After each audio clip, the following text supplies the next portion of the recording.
Voilà, mes amis, on va commencer notre paracha, Parshat Bo, la paracha qui parle de la sortie de la prison, puisque comme vous le savez, le mot Égypte n'existe pas dans la Torah, c'est le mot Mitzrayim qui veut dire la prison. Metzarim, on est enfermé dans les limites de ce monde, et en Égypte, Israël n'était pas le seul d'ailleurs, il y avait quantité d'autres esclaves, étaient enfermés dans les Metzarim, dans les limites que l'Égypte avait imposées à tous les esclaves qui travaillaient pour l'Égypte à ce moment-là. On va commencer par une question importante. Il est marqué dans le verset que nous avons été 430 ans en Égypte. D'accord ?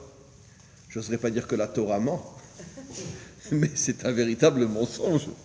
On n'est pas resté 430 ans en Égypte. On est resté combien de temps en Égypte ? 210.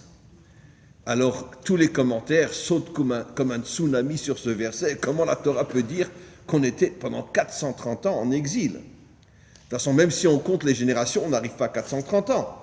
Puisque de toute façon, Lévi est descendu, et après il y a eu Lévi, Amram, Moshe, et ça ne peut pas faire 430 ans, c'est impossible. 3 générations, ce n'est pas 430 ans, puisque Moshe n'a vécu que jusqu'à 130 ans, 120 ans, etc. Et son père et son grand-père n'ont pas vécu beaucoup plus non plus. Donc on ne peut pas arriver à 430, c'est impossible. Donc tous les commentaires posent la question, mais c'est quoi 430 ans ? D'où ça sort ? Et nos maîtres nous disent que 430 ans, ça remonte à la vision que Abraham a eue, cette fameuse vision qui est dans la Parshat Lech Lecha, ou Vayira, je ne me rappelle plus, Lech Lecha, pardon, où il tombe dans un sommeil très très profond, et à ce moment-là, Hachem lui dévoile que sa descendance sera en exil, dans une terre qui n'est pas la leur, et depuis cette prophétie jusqu'à la sortie d'Égypte, il y a effectivement 430 ans, c'est nos maîtres qui le prouvent avec des calculs, etc. Il y a 430 ans. Et on se pose une question évidente. On sait, on a un principe fondamental qui est vérifié dans toute la Torah, que Hachem ne prévoit jamais une punition s'il n'y a pas eu une cause à cette punition, à cause du principe fondamental qu'on appelle le libre arbitre.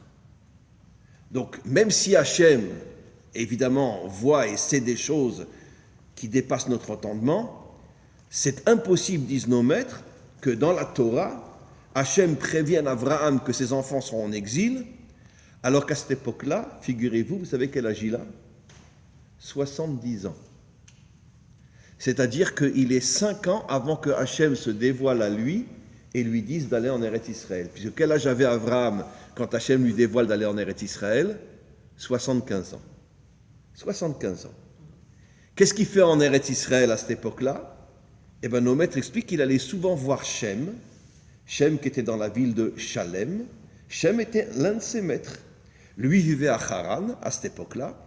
Mais de temps en temps, il allait passer quelques mois en Israël, il allait à Jérusalem, Shalem dans la Torah, il allait voir Shem et il apprenait auprès de Shem. Et il avait 70 ans, donc 5 ans avant qu'Hachem lui dise « Lech lecha el haaretz asher areka » va vers la terre que je t'indiquerai. À cette époque-là, il vivait à Haran, donc il vivait, je croyais pendant des décennies que c'était la Syrie, mais en vérité, mes amis turcs m'ont dit que non, c'est en Turquie. Haran est en Turquie, du côté turc, à la frontière avec la Syrie, mais du côté turc. Et il y a jusqu'à aujourd'hui une ville en Turquie qui s'appelle Haran. Je l'ai appris récemment lorsque un de mes élèves turcs est arrivé en Israël et il me l'a dit que non, Haran c'est une ville turque et pas une ville syrienne. Donc il était en Turquie. Non, mais c'est devenu, je crois, une ville turque. Et au départ, c'était en Syrie. Bon, peut-être que la Syrie mangeait une partie de la Turquie. En tout cas, aujourd'hui, Haran est une ville turque, quoi qu'il en soit. Mais c'est possible ce que vous dites. D'accord. Ah oui, c'est vrai que vous êtes né en Syrie, vous, donc... alors, vous parlez pour la Syrie, vous. Ah, on a des... kibbutz galouyot. On a des Syriens, on a des Corses, on a des Français, on a des Belges, on a... Hein, magnifique. Kibbutz galouyot. Des Italiens. Italiano. Et donc, oui. Oui, enfin, c'est quand même à cause des Italiens que ça fait 2000 ans qu'on est en exil. Hein. Bon, j'ai rien encore dit. Bon, quoi qu'il en soit, donc il avait 70 ans à cette époque-là, tout ça, bon, c'est prouvé par nos maîtres, etc. Et nos maîtres demandent, mais comment Hachem peut lui dire tes enfants seront en exil? Il n'est même pas encore arrivé en Eretz Israël, il n'a pas eu encore Yitzhak, il n'a pas eu Yaakov, il n'y a pas eu encore la dispute entre Yehuda et Yosef, et Hachem ne va pas se permettre de contredire le libre arbitre. Laisse les choses venir. Et nos maîtres répondent, surtout ceux qui s'occupent des secrets de la Torah, qu'en vérité, et je vais l'expliquer, la descente en Égypte n'a rien à voir avec ce qui va se passer plus tard, puisque Hachem ne se permettra pas d'aller contre le libre arbitre et de définir que les enfants d'Abraham vont fauter. Effectivement, la faute entre Yehuda et Yosef, il ne va pas se permettre de le dire, même s'il le sait. Et donc, pourquoi il y a la descente en Égypte? C'est la réparation de la faute de Adam et Ève. Je l'ai déjà expliqué, mais je vais rentrer plus dans les détails cette fois-ci. Et donc, Israël est descendu en Égypte pour pouvoir réparer. Ça va prendre des millénaires, puisque la réparation ne se terminera qu'au moment de la délivrance finale. Et comme je pense que je l'ai expliqué la semaine dernière, en vérité, les 4 autres exils sont inclus dans l'exil d'Égypte. Ça veut dire qu'en vérité, l'exil d'Égypte est la source des 4 autres, et Israël va traverser 5 exils. Pourquoi? Pour finalement réparer la faute de Adam et Chava. Et donc, Hachem, encore une fois, n'a pas contredit le libre arbitre. Non. Il dit tes descendants descendront en Égypte parce que je vous ai choisi, d'accord, pour réparer la faute de Adam et Chava, en passant par l'esclavage en Égypte, en passant par toutes les catastrophes de tous les exils, en passant par Auschwitz et Treblinka. Merci Hachem, vraiment, t'es super sympa. Et donc, tout ça pour finalement réparer la faute de Adam et Chava. Alors, on va essayer d'expliquer qu'est-ce que c'est cette faute-là. Normalement, comme je l'ai expliqué des dizaines de fois, s'ils avaient attendu jusqu'à la sortie du Shabbat, à ce moment-là, ils auraient réparé le monde. Comment s'appelle cet arbre-là? Etz Adaat Tov Vera, l'arbre du bien et du mal. Nos maîtres nous disent, ils donnent un exemple extraordinaire. C'est comme si je dis, voilà, dans cette salle, il y a une table et des chaises. Est-ce que la table et les chaises sont l'un dans l'autre? Non. Il y a des chaises et une table. D'accord? Il y a des livres et des fenêtres. Ça fait partie du même endroit, mais ils ne sont pas mélangés. Hachem avait créé dès le départ le mal et le bien, mais séparés. Et si Adam, je ne rentre pas dans les détails, si Adam était rentré dans Shabbat sans manger d'abord vendredi, selon les codes bibliques, sans manger de cet arbre, puisque finalement ils ont mangé de cet arbre-là le jour où ils ont été créés, Yom HaShishi, le vendredi, si Adam avait attendu, la force, la lumière qu'il aurait reçue du Shabbat lui aurait permis de séparer complètement le bien et le mal, de faire tomber le mal, et à ce moment-là, il n'aurait resté que le bien. D'accord? C'est comme, donnons un exemple simple, c'est comme si Hachem, dès le départ, crée des gens bien et des gens méchants, mais ils sont séparés. Et si Adam et Ève avaient attendu jusqu'à Motzei Shabbat, ils auraient pris le mal, ils l'auraient jeté dehors, et il n'aurait resté que le bien. Malheureusement, ils n'ont pas écouté l'ordre d'Hachem, ils se sont précipités à manger de cet arbre-là, ce ne sont que des codes, n'imaginez pas qu'il y avait un arbre, etc. Tout ça, ce sont des codes, bien sûr, comme on le sait. Le Ari Akadosh est le premier à me dire, il n'y avait pas d'arbre, etc. C'est uniquement des codes. Mais en vérité, nous, on parle maintenant de l'essentiel, le bien et le mal. Et donc, ils se sont précipités. Et qu'est-ce qui s'est passé? Le mal, dans leur faute, a englouti le bien, et le mal va être l'écorce qui cache le bien. C'est pour ça que comment nos maîtres, les maîtres des secrets, le Zohar, le Ari Akadosh, dans la Chassidut, comment on appelle le mal? Klippa. Les commentaires se posent la question, pourquoi Klippa? Klippa, ça veut dire écorce. Pourquoi écorce? C'est tellement profond, c'est tellement beau. Merci, maître d'Israël, pour nous faire comprendre que le mal, c'est pas seulement le mal. Le mal, c'est une écorce qui empêche le bien de se dévoiler. C'est-à-dire le bien est en prison à l'intérieur de la Klippa, à l'intérieur du mal. Le mal s'est accaparé tout le bien et le bien est en prison. Un exemple que j'ai déjà donné des milliers de fois, que je répète, vous savez que l'âme de Rabbi Shimon Bar Yochai était emprisonnée dans les clipotes dans le monde d'en haut, et qui a libéré l'âme de Rabbi Shimon, et grâce à lui, il y aura la délivrance finale, grâce au Zohar, comme on le sait. C'est Moshe Rabbeinu, quand il est monté chercher la Torah, il a ressenti que l'âme de Rabbi Shimon était prisonnière, et il l'a libérée.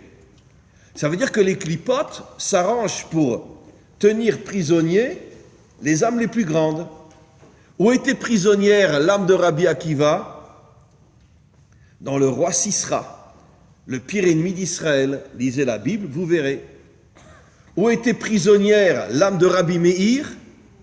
Dans la famille des Césars de Rome. Où étaient prisonniers, plus encore, les âmes de Shamaya et Aftalion, les maîtres de Hillel et Shammai, dans Sancheriv, celui qui a exilé les 10 tribus. Et nos maîtres ont le culot de dire que même des descendants de Haman, le Hitler de l'époque, sont devenus des grands maîtres qui ont enseigné la Torah à Bnei Brak. Parce que Bnei Brak existait déjà il y a 2000 ans. C'est dans la Gemara, c'est pas de moi.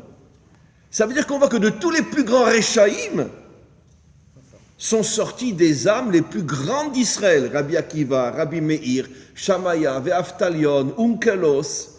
Ils sont tous sortis de ceux qui se sont battus pour détruire Israël.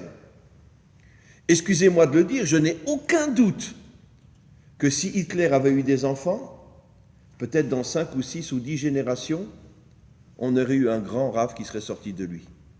Parce que si c'est sorti d'Aman, ça peut sortir d'Hitler aussi. Puisque Aman était Hitler.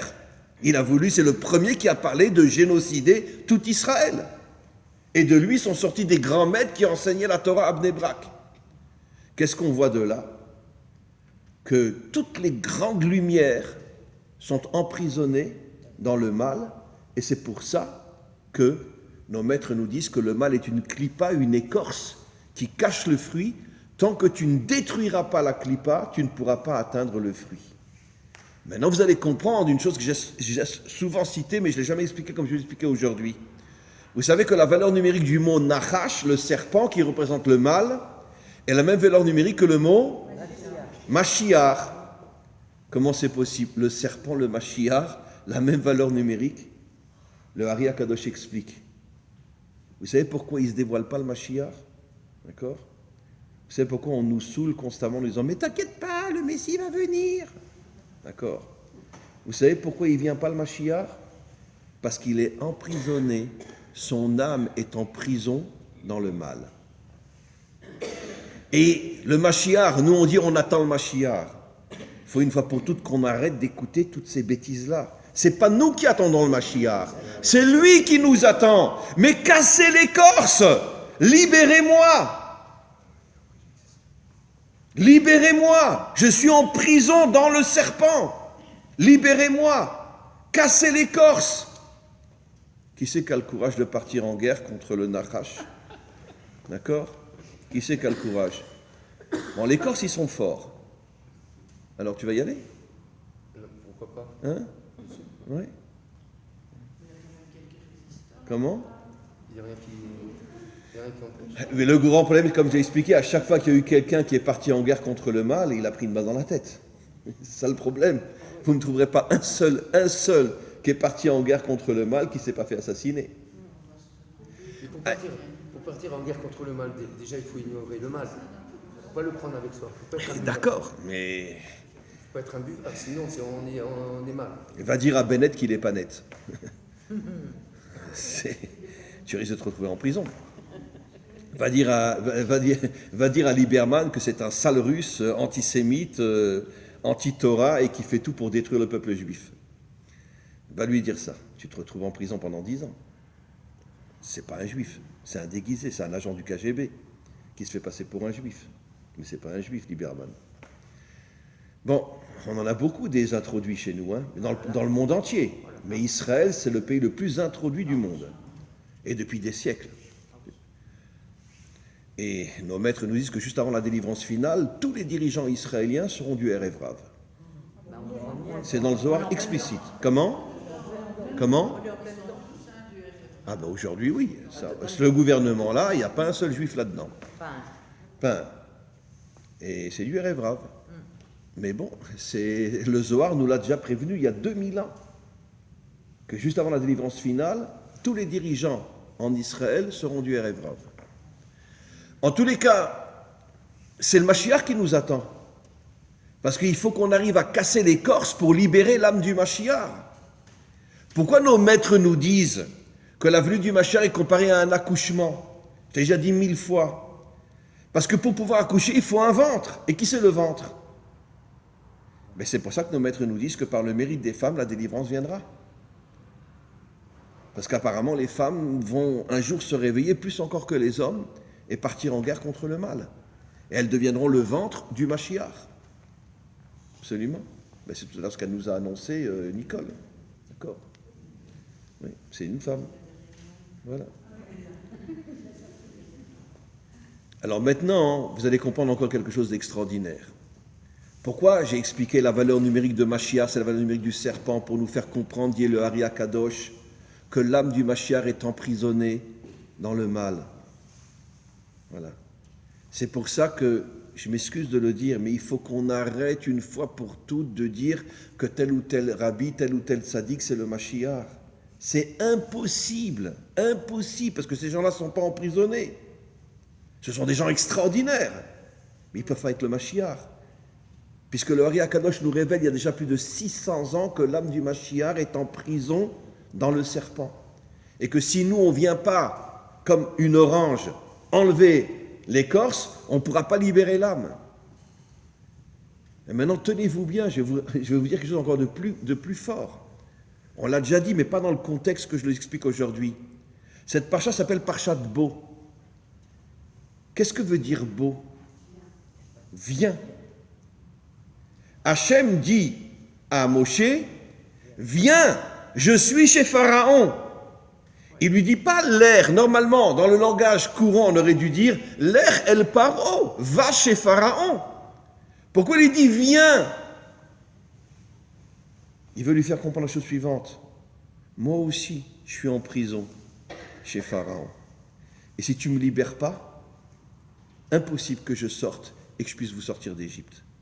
Je ne parle pas de Dieu dans son essence, mais je parle de toutes les forces de la délivrance qui étaient emprisonnées à l'intérieur de Pharaon. Et Beau, c'est Av. Viens rejoindre ton père. Comment? Beau, c'est Av. À l'envers, c'est Av. Viens rejoindre ton père, Hachem. C'est? Viens rejoindre ton père, Hachem. Viens rejoindre ton père, absolument. Je suis en prison chez Pharaon. Mais c'est incroyable, c'est pas de moi, c'est bien sûr, c'est le Ari Akadosh qui révèle ça. Que Hachem lui dit, d'accord, viens me libérer. Je ne peux pas vous libérer, je peux pas, bon, j'ai cogné l'Égypte, d'accord, mais vous ne sortirez pas tant que tu ne m'auras pas libéré. C'est-à-dire que toutes les forces de la délivrance sont emprisonnées dans le mal. Viens me libérer. Viens me libérer.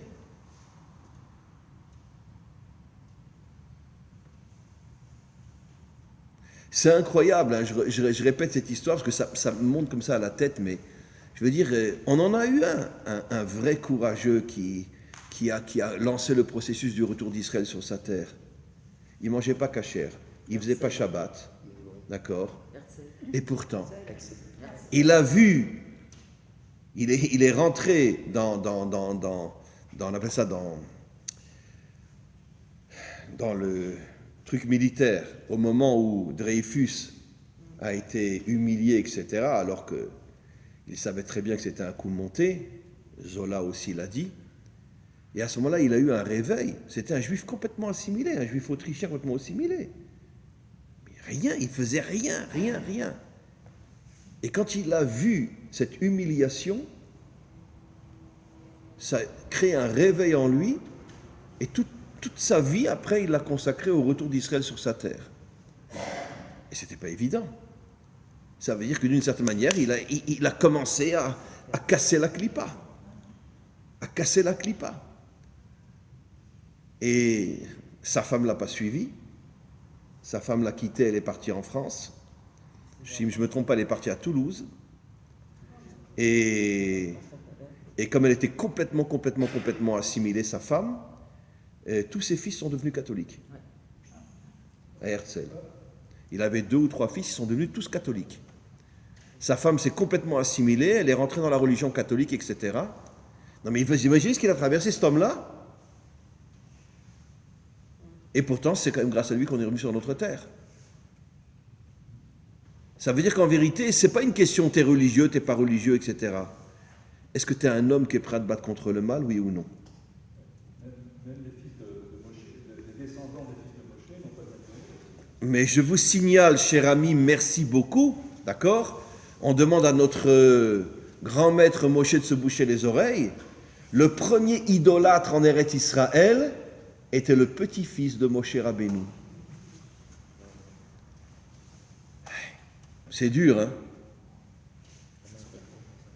Non, on comprend rien à l'histoire. Non, mais on comprend rien.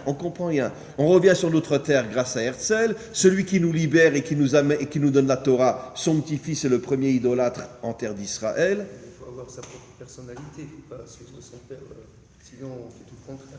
Mais pourquoi je vous ai dit ça, mes amis? Pour vous faire comprendre que depuis la faute de Adam, le mal est dans le bien est dans le mal, tout est mélangé. Et David n'a pas mis au monde un fils qui a voulu le tuer, qui a violé toutes ses femmes, Avshalom. Mais comment David peut mettre au monde un fils pareil? Parce que de la même manière que le mal a capturé le bien, il y a énormément de mal qui se cache dans le bien aussi. Tout est mélangé aujourd'hui. Mais l'âme du Mashiach est prisonnière à l'intérieur du serpent. Les forces de la délivrance sont prisonnières à l'intérieur de Pharaon. Et Hachem dit à Moshe, viens me libérer, sinon vous ne sortez pas d'Égypte. On continue. Et comment tu vas me libérer? Comment tu vas me libérer? Alors on l'a déjà dit aussi, mais dans le contexte d'aujourd'hui, c'est beaucoup plus profond. Hachem décide de libérer Israël le 15 Nissan, le lendemain du 14 Nissan. En Égypte, le jour du 14 Nissan, c'est la grande fête idolâtre, le culte du mouton. Ben, très bien. Le culte du mouton. Mais les idolâtres commençaient, les Égyptiens avaient des milliers d'idoles. Pourquoi Hachem choisit précisément que vous voulez être libérés? Alors vous devez agresser les Égyptiens le jour de leur fête, d'accord? Vous imaginez, c'est comme si, bon, on ne le fera pas, nous, il n'y a aucune chance qu'on le fera, hein, d'accord? Mais imaginez que tout d'un coup le Mashiach vienne ou Hachem nous dise, ah, vous voulez être libérés? Eh bien le jour de Noël, vous prenez tous les sapins, vous les brûlez en public, etc. Bon. Qui c'est qui va oser faire ça? Personne. Aucune chance. Eh bien 80% des Juifs ont refusé de le faire. Ils ont tous disparu en Égypte.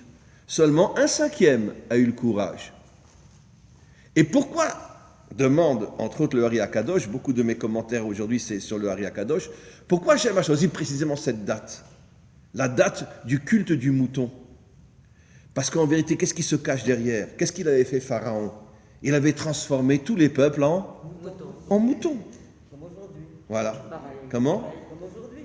Aujourd'hui plus que jamais. Ah ben, exactement. Voilà. Et le pays le plus mouton de la terre, c'est... Nous. Vive Israël. Très bien. En tous les cas, oui. Bon, il y a quelques vrais juifs parmi nous. Heureusement. Mais on est très moutons quand même, hein. D'accord? Très bien.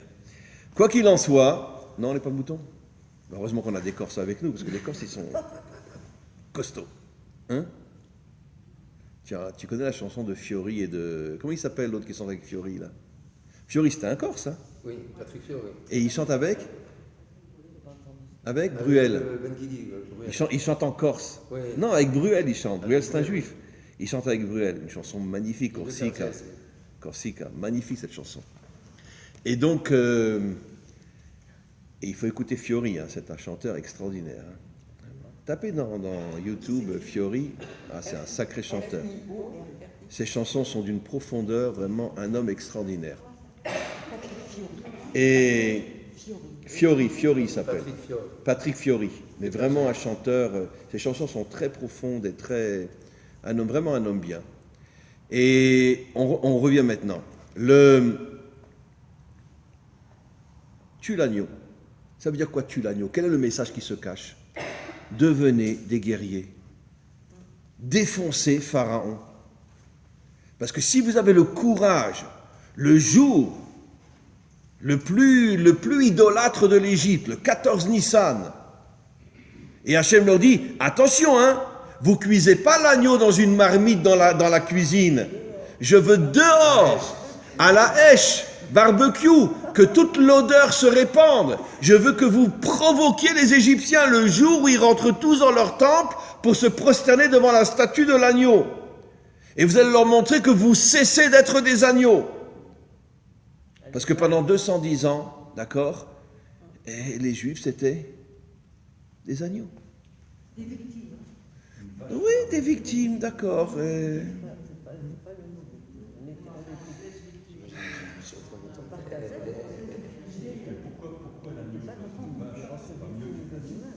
Oui, mais le mouton, on dit en français aussi, t'es comme un mouton, t'es comme un agneau, c'est un proverbe français, tu suis le berger, quoi.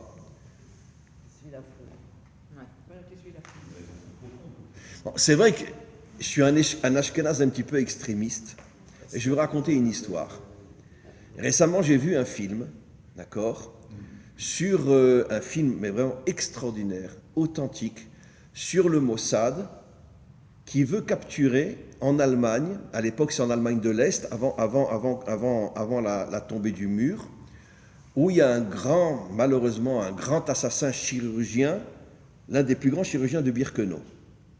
C'est pas Mengele était à Auschwitz, et le Mossad envoie 2 hommes et une femme pour l'attraper. Et c'est un film extraordinaire, un film authentique, c'est pas du cinéma, quoi. Comment ? Je me rappelle pas comment. C'est sur Netflix. Comment il s'appelle? Marchera sur l'eau. Tu marcheras sur l'eau. Ah, ok. Un film extraordinaire. Un film extraordinaire. Et parce que c'est un film authentique, vraiment. Et alors donc ils arrivent à le capturer. Bon, finalement il s'échappera et puis après ils le retrouveront 30 ans après, ils le tueront. Mais donc un type qui a fait des horreurs, on voit des photos, des enfants coupés en morceaux, etc. Enfin bon, bref, un truc inimaginable. Une ordure comme c'est pas possible. Ils arrivent à l'attraper. Bon, après, il s'échappera de là où ils le mettent dans la maison. Et puis, il y a un moment où ce nazi-là, il dit quelque chose qui m'a beaucoup bouleversé. Parce que c'est malheureusement un peu vrai. Il dit à un des gens du Mossad qui l'a attrapé, il lui dit la chose suivante, il lui dit, vous savez, vous les Juifs, hein, d'accord ? Vous n'êtes pas des tueurs, vous êtes que des gens qui sont prêts à mourir. Il lui dit comme ça. Et l'autre, il se met en colère, il le cogne. Mais il lui dit, finalement, il vit ses propres expériences. Il a vu des milliers et des milliers, des centaines de milliers de Juifs arriver à Birkenau, se diriger vers les chambres à gaz, et il n'y en a pas un qui se révolte. Et il lui dit à ce moment-là, et moi je dis qu'il a malheureusement en partie raison. Il dit, vous les Juifs, vous n'êtes pas des tueurs. Vous êtes des gens qui sont prêts à mourir. Je suis d'accord. Vous êtes entouré de soldats hyper armés. Qu'est-ce que vous pouvez faire? Des actes de résistance. Il y en a eu. Mon père a résisté dans un camp de concentration. Et il m'a raconté des choses sur des actes de résistance dans un contexte. Il y a eu des révoltes, c'est vrai, mais très peu. Non, juste pour ça, parce que là, il y avait une sidération, vous comprenez, une sidération. Mais il y a une fédération en Israël aujourd'hui. On nous tue aujourd'hui. Tous les jours, on veut nous tuer. Et excusez-moi, vous comprenez qu'il y a quelques semaines, un Palestinien Exactement. donne 5 coups de couteau dans un juif, vienne le Magav et il l'achève, et ils comparaissent devant un tribunal. Moi, je suis d'accord, entièrement d'accord avec vous. Alors écoutez, on vit dans un monde de quoi? Je suis d'accord. Ici, c'est un système interne. Et il y a quelque chose il y a quelque chose qui s'est cassé dans l'essence d'Israël. Oui, je suis entièrement d'accord. On n'a plus rien à voir avec l'époque du roi David. Non, je suis d'accord. On n'a plus rien à voir. Bon, moi, je mets ça sous le coup de 3000 ans d'exil sur 4000 ans d'histoire. Oui. On a tellement souffert que ça a abîmé notre ADN. Voilà. Mais vous comprenez, je comprends pas. Un type, il donne 5 coups de couteau à un juif, viennent les soldats et ils l'achèvent et ils comparaissent devant un tribunal. Pourquoi vous avez fait ça? Bon, on leur a rien fait. Mais pour les humilier, ils passent devant un tribunal militaire. Bon, on sait tous que le tribunal militaire, aujourd'hui en Israël, c'est tous des gauchistes. Oui. On le sait. C'est tous des gauchos. On le sait malheureusement. Mais malgré tout, comment tu oses? Il n'y a pas de révolte dans le... Comment? Excusez-moi, il n'y a pas de Et- révolte C'est dans peut-être pour ça qu'on rappelle que c'est Hachem qui nous a sortis d'Égypte. Peut-être qu'on nous le rappelle tout le temps parce qu'on n'est pas sortis d'Égypte. C'est quelque Oui, part- mais On ne sait pas qui. en tout cas, les choses sont pas simples. Exactement, exactement. Venez, continuons. Tout ce que vous dites, Qu'est-ce qu'on voit? On voit que Hachem a dit à Moshe, si ne serait-ce qu'une partie de ton peuple a le courage de se mettre en danger et de casser l'écorce qui est l'agneau, puisque finalement tous les peuples avaient été transformés en moutons par Pharaon, et que vous arrivez à casser cette écorce, je me libère et je vous sors d'Égypte. Enfin, vous me libérez, pardon. Vous me libérez et vous me sortez d'Égypte. Et je vous sors d'Égypte.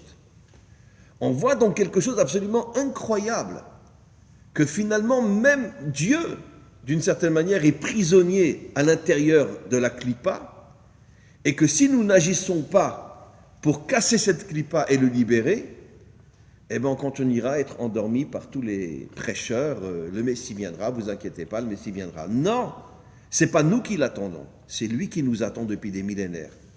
Vous voulez que je vous le prouve? Vous voulez que je vous le prouve? Tenez-vous bien, mettez vos ceintures, d'accord? Vous savez ce que nos maîtres nous expliquent depuis des siècles et des siècles et des siècles? Vous savez quand est né pour la première fois le Mashiach, le vrai Mashiach? Ça veut dire son âme, etc. Et il est dans chaque génération, mais il ne se dévoile pas, parce qu'Israël ne fait rien pour se battre contre le mal. Et il est dans chaque génération, il vit 50 ans, 60 ans, 80 ans, 100 ans, il meurt et il renaît tout de suite dans un nouveau descendant du roi David.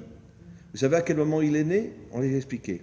Au moment où Titus rentre dans le Kodesh HaKodashim, dans le Saint des Saints, avec une prostituée, il prend la Torah, il l'ouvre, il met la prostituée dessus, il la viole. À ce moment-là, dans le Galila Elion, c'est Tzvat en vérité, d'accord? On entend une femme qui accouche, elle accouche du Mashiach. Entre autres, c'est le Bartonora, un des plus grands maîtres de la Mishnah, qui dit ça. Il est né il y a 2000 ans. Il est présent au milieu de nous dans chaque génération. Le Bartonora dit ça. Et alors pourquoi il ne se dévoile pas? Parce qu'il a besoin d'un ventre pour se dévoiler. Le ventre, c'est nous.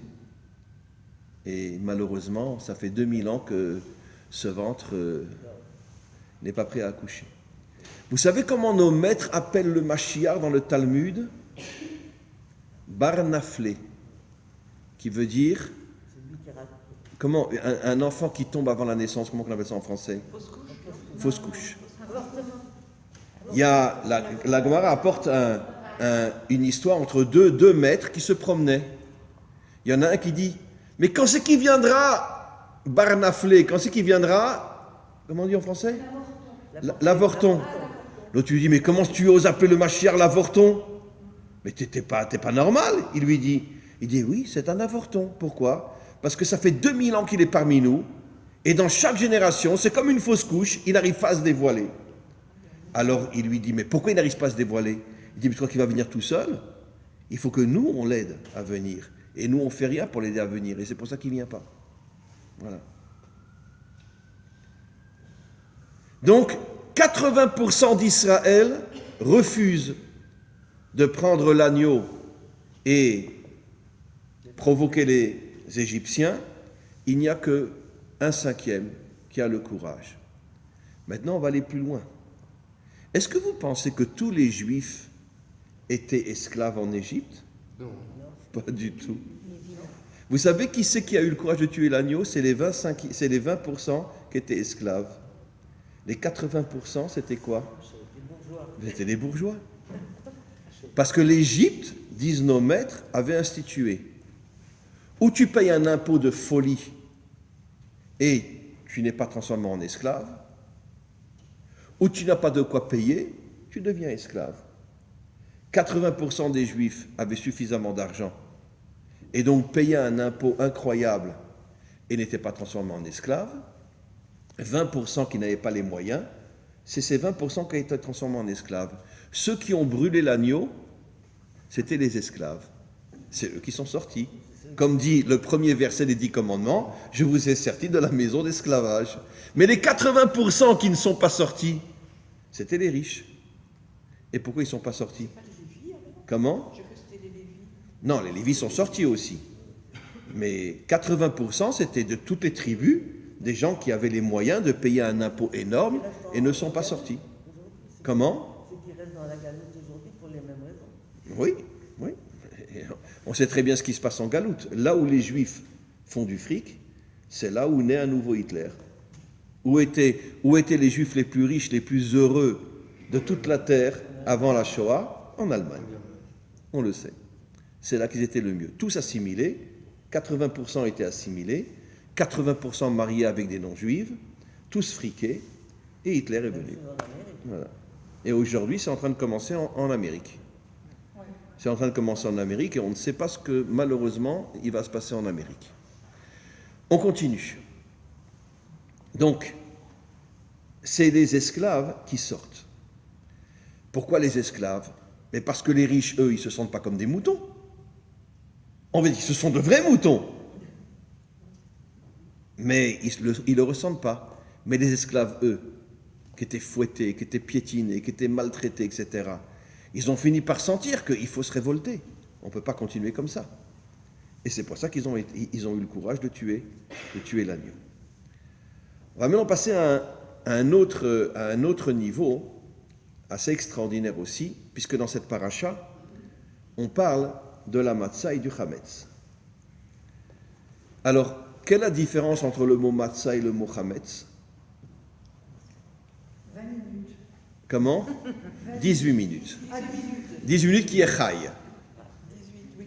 Si tu laisses la pâte 18 minutes sur la table, bon, aujourd'hui on met du levain, tout ça, mais on n'est pas obligé.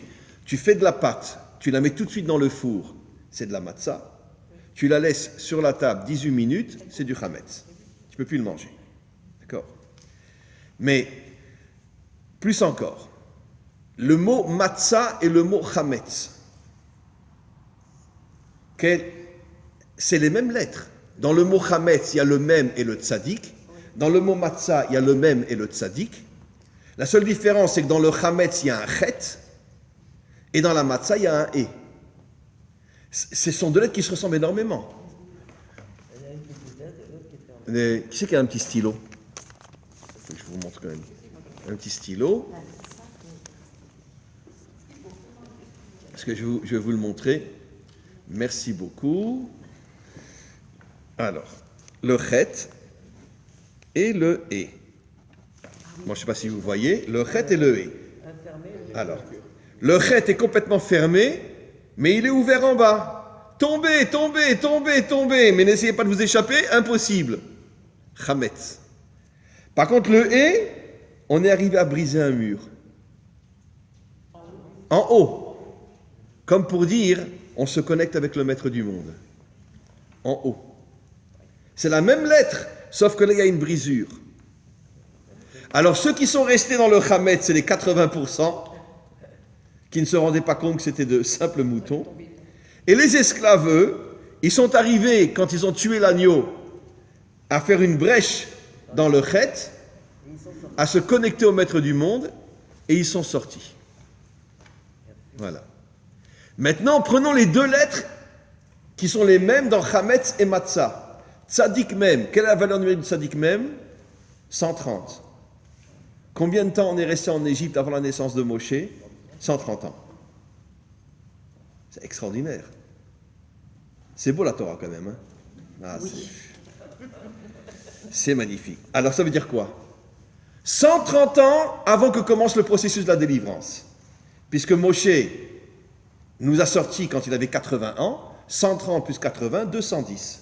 210 ans en Égypte. Mais le processus de la délivrance commence quand Moshe naît.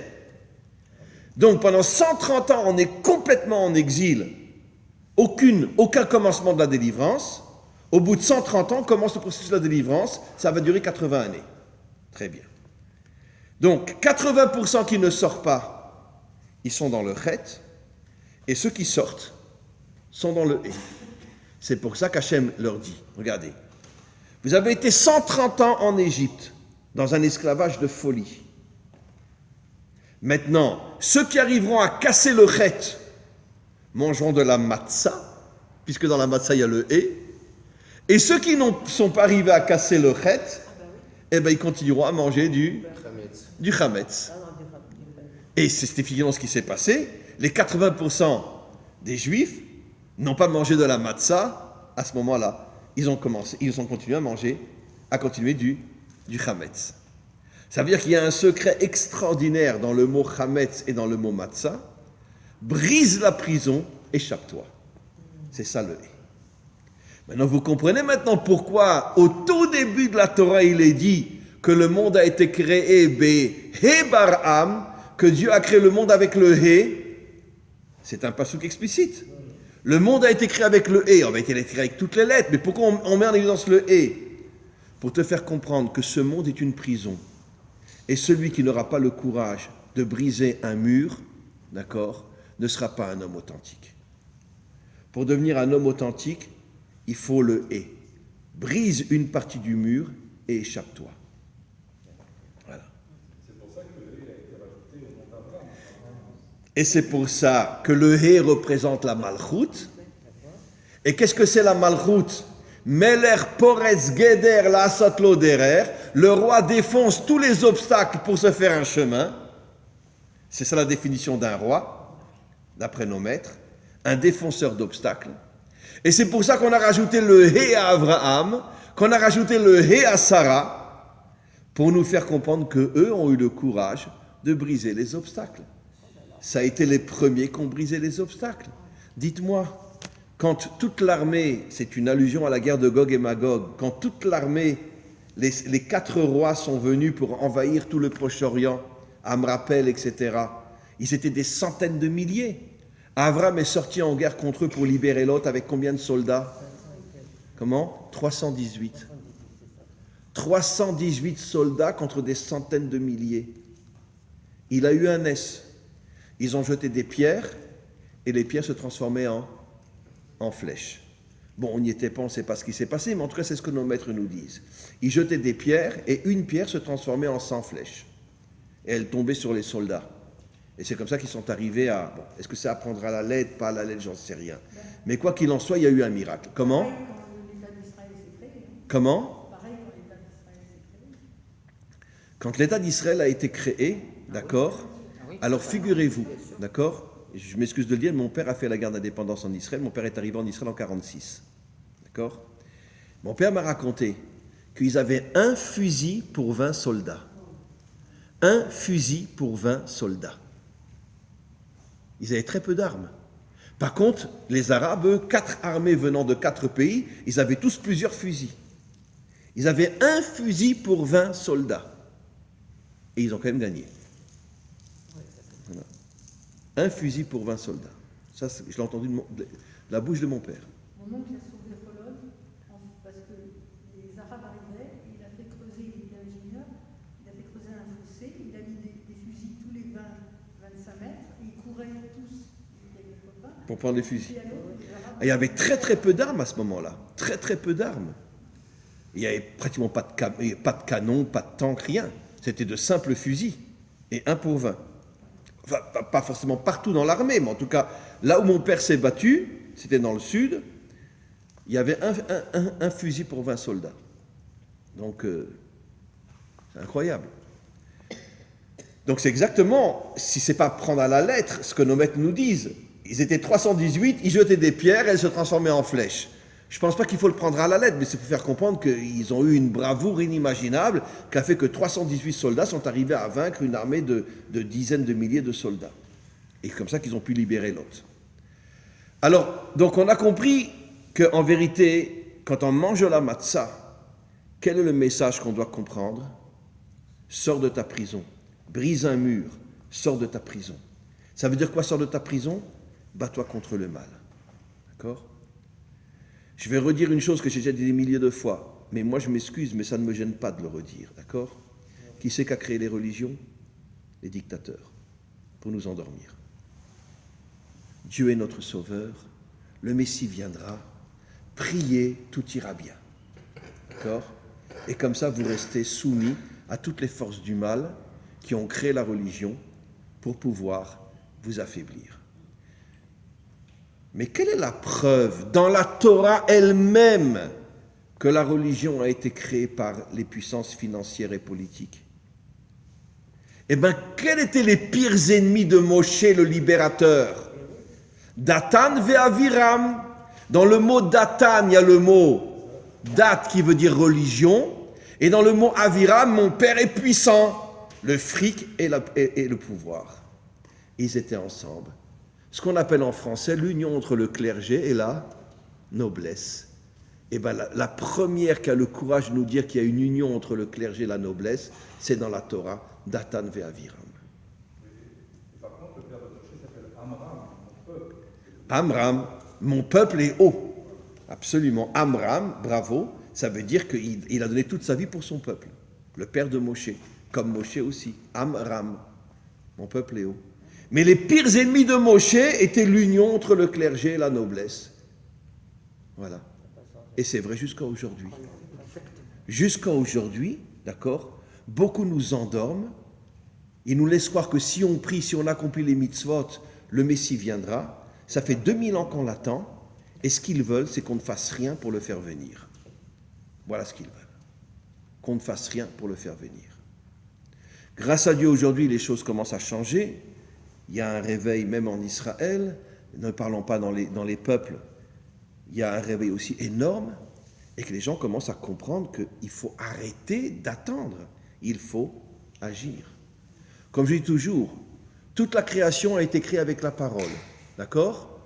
D'accord? Dalida. Parole et parole et parole et parole. Sauf l'homme a été créé avec l'action. Naasé, faisons. Pourquoi Dieu a choisi de créer 5 jours avec la parole et le 6e jour avec l'action? C'est pas dit Dieu dit que l'homme soit. Non, je le fais. Pourquoi? Pour laisser le libre arbitre à l'homme. Tu veux être un parleur ou tu veux être un homme d'action? 99% de l'humanité sont tous des parleurs. Le premier qui trouve quelqu'un qui agit, il a gagné. C'est pas évident, c'est difficile, très difficile. Quand je dis d'agir, je ne parle pas d'agir dans le travail ou même agir à l'armée. Je parle d'agir contre le mal. Et n'oublions pas que l'armée d'Israël est l'armée la plus limitée dans son action contre le mal. Hein, d'accord. Si un soldat ose tirer sur un Palestinien, il va en prison. D'accord? On l'a vu. Quel est le soldat qui a fait 1 an et demi ou 2 ans de prison parce qu'il a tiré, voilà, parce qu'il a tiré sur un Palestinien qui venait de poignarder je ne sais combien de Juifs. Il est venu et il lui a tiré dessus, 2 ans de prison.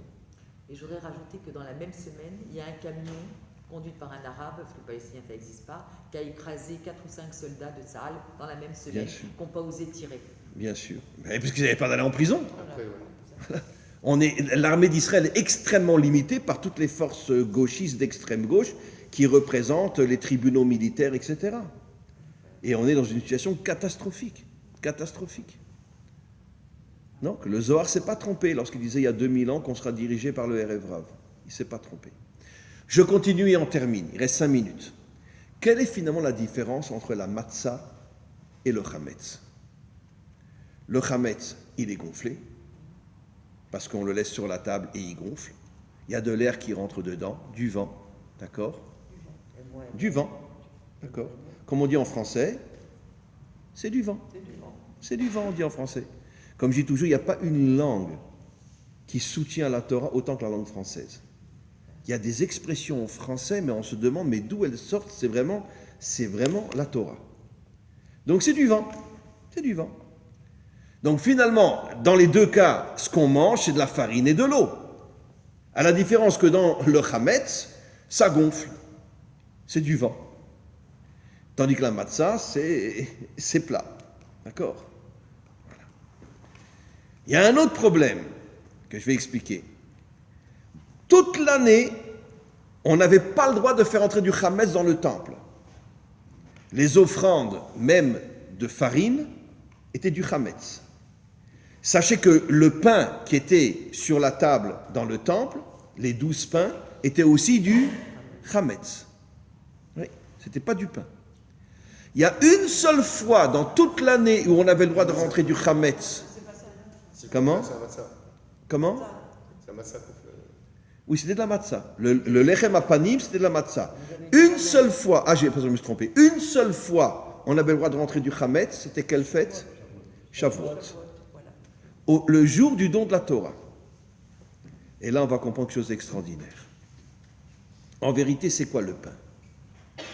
C'est en vérité, on mange du vent. Parce qu'on ne mange pas plus que dans du chametz. De la farine et de l'eau. Et du sel. Mais le pain, il est gonflé. C'est quoi gonflé ? Mais c'est la vitrine de ce monde. Tout est séduisant, tout est beau. Je parle surtout dans le monde moderne. D'accord ? Bon, c'est vrai que si on me met sur la table une matzah et un petit pain au chocolat, c'est sûr que je vais sauter sur le petit pain au chocolat. C'est vrai. J'ai le courage de le dire. D'accord ? Hein ? Et toi, le Corse, non ? Oui. Ouais, bah oui, le petit pain au chocolat quand même. D'accord ? Parce que tu veux pas qu'on chante ensemble ? Tous les matins, il achetait un petit pain au chocolat. La. Hein ? Jodassin. Très bien.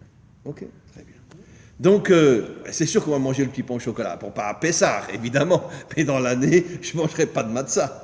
Je préfère un croissant ou un petit pain au chocolat. Et on va voir justement le rapport avec le don de la Torah. Vous allez voir quelque chose d'extraordinaire.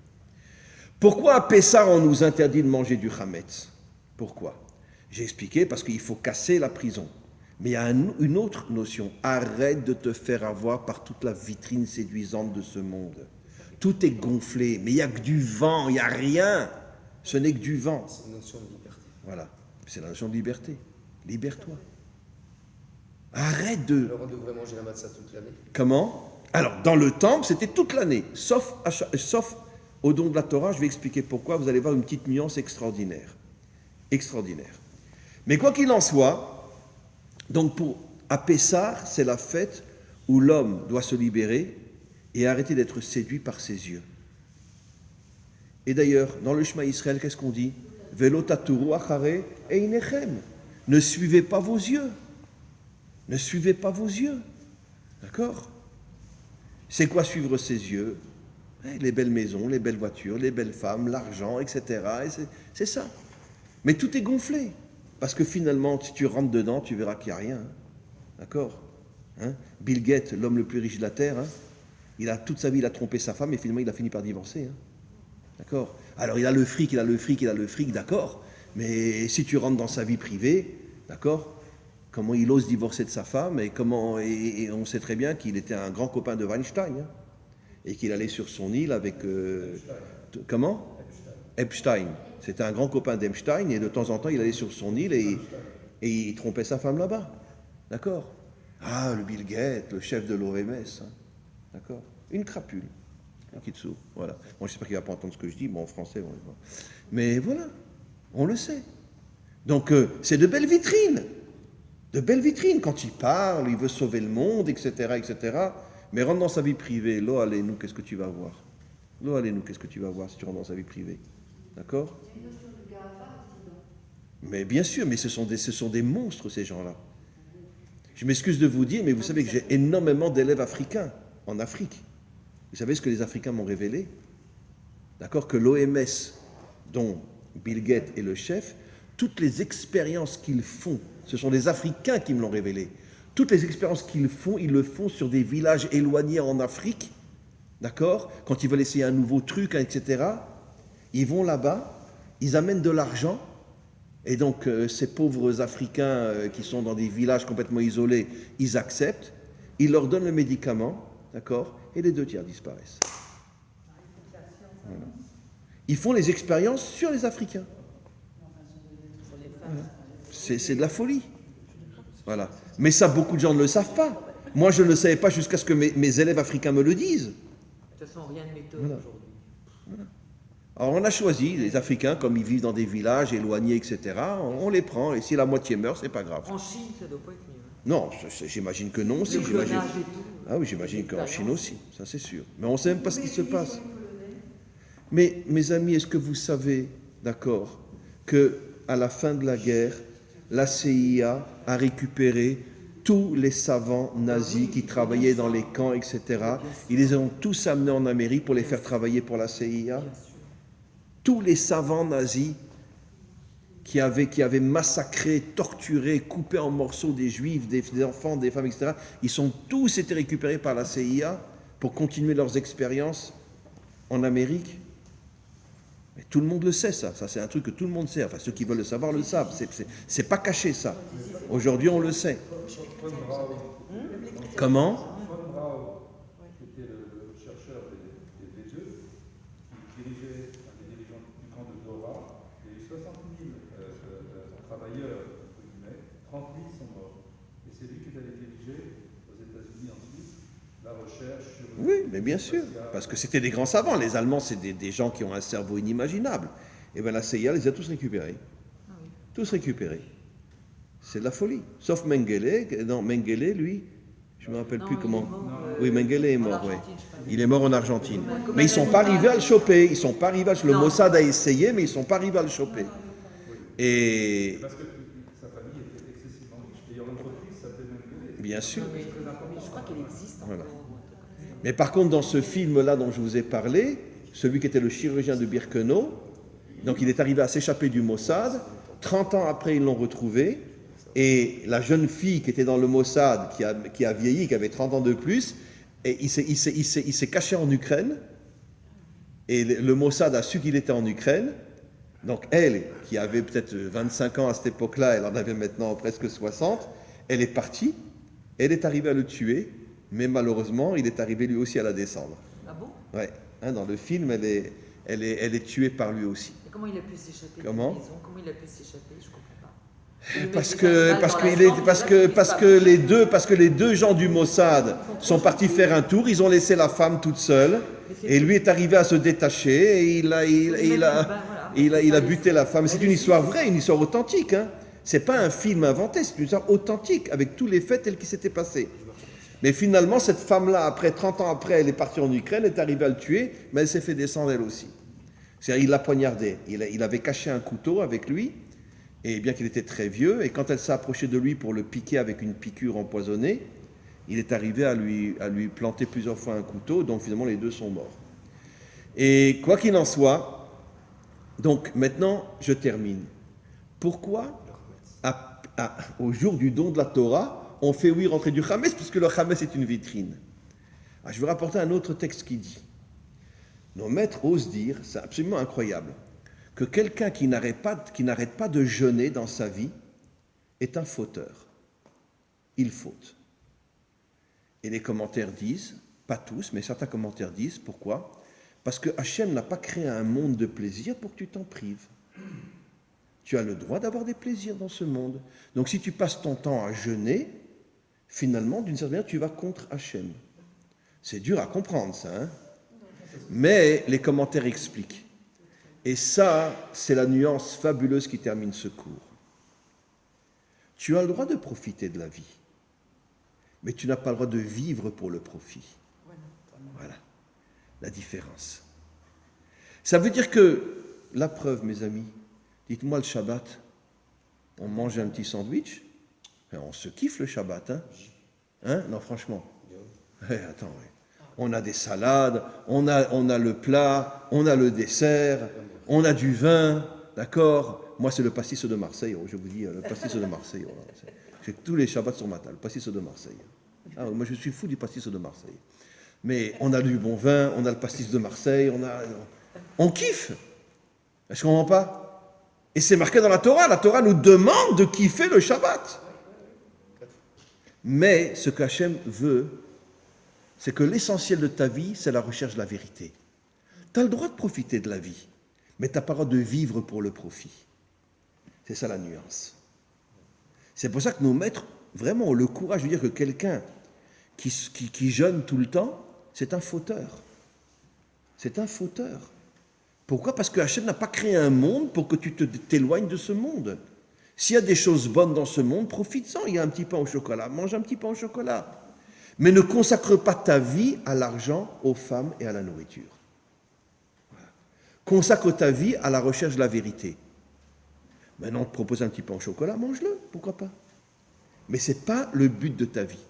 Et c'est pour ça que le jour du don de la Torah, on fait rentrer du Khamez dans le temple pour nous dire que celui qui a accroché de toutes ses forces à la Torah, ça ne lui est pas interdit de profiter de la vie. Pourquoi?